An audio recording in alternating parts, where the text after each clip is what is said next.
Atina Rachel Zangari, hello.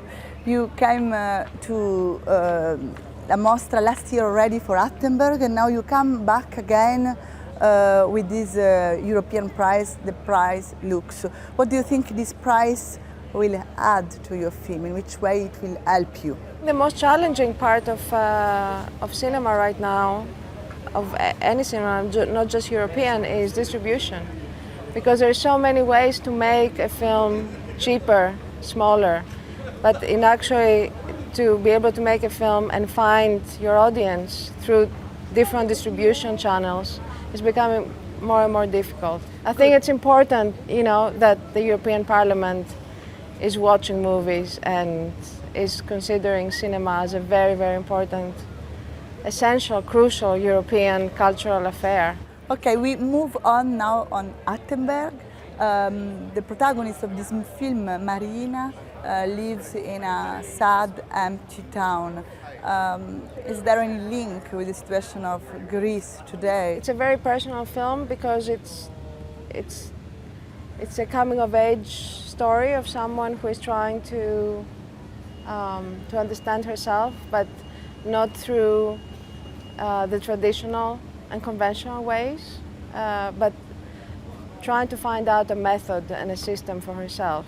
What do you think about the young generation living in Greece today? Do they have still any hope for the future? When there are crises and thresholds like that, I think it's always a good thing because, I think we're all experiencing right now,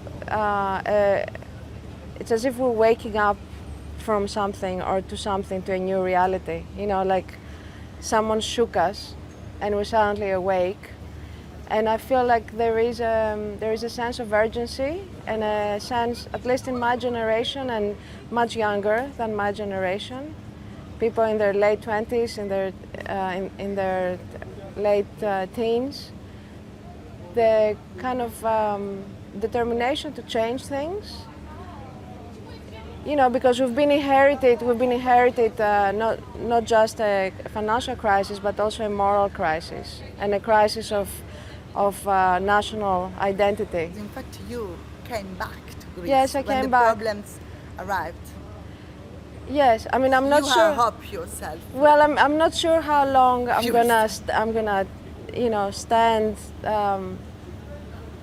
Not living or working in Greece because. It's almost like a war zone, so you feel that there is a reason.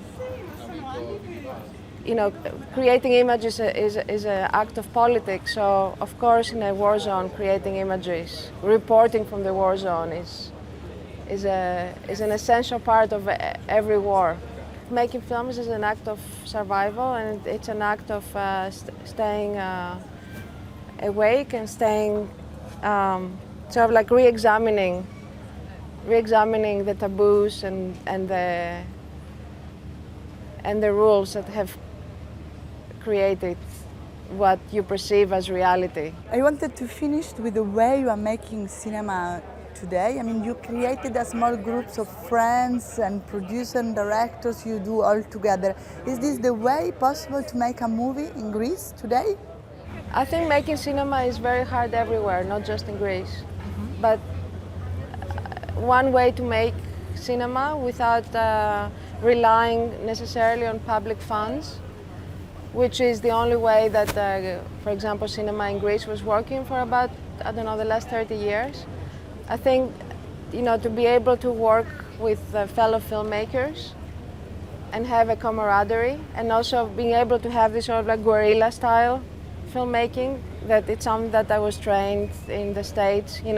There's no public funds there. You're on your own. So you either make big Hollywood movies out of studios, or you make movies with your friends with a few very small grants.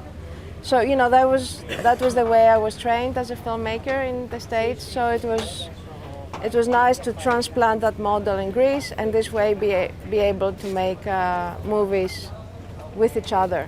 Atina Rachel Zangari, thank you very much. Thank you very much.